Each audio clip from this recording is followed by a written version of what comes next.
I would say, if we're talking with like early emergent readers or young readers who are learning to read, yes. I believe it's actually very effective to tell the story first. And it may be, yes, if you have a book with pictures, then you can refer to the pictures to support the telling, but not asking the children to read. When you, having told the story, when you then show them the book, now they already know the story. So the processing is very different. Because they know the story, and you say, oh, the frog, yes, I know there's a frog, and he's going to meet this is the princess. They know the story. They don't have to work that out from the words. And so it means that they are able to construct. This reading still becomes pleasurable for them because they know the story.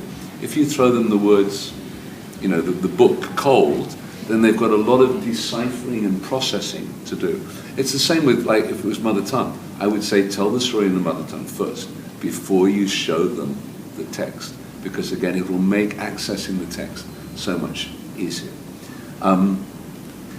The storytelling skills, again, so the first time that I might be showing them the book, I'm not actually going to be reading the book word for word. I'm just telling the story.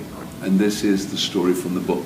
And then we'll move to third or fourth time is when I'm actually going through and I'm, reading the book.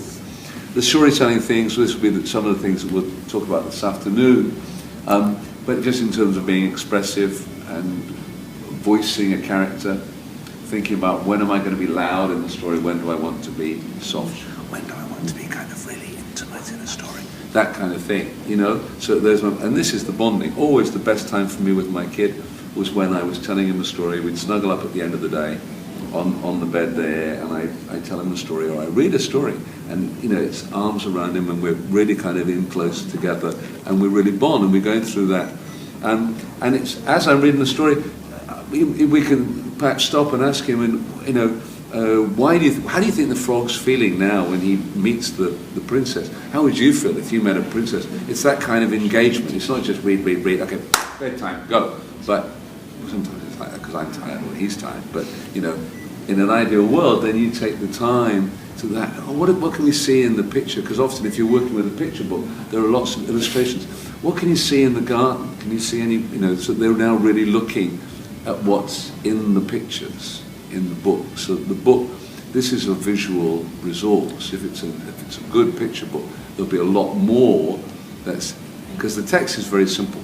But the pictures will probably be a lot more information, okay?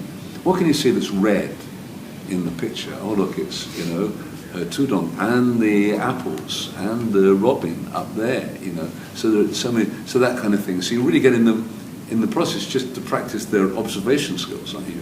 As well as their language skills. Or the child could be asking you questions instead. Right. Absolutely. So if that's the other way around, so just go with the flow. Yeah, again, so they could be asking questions, what is that? Okay, or once you've modelled it, then you say, come on, you quiz me, and and I'll answer the questions. So sure. But it's a very interactive thing. And so the book then becomes a fun time.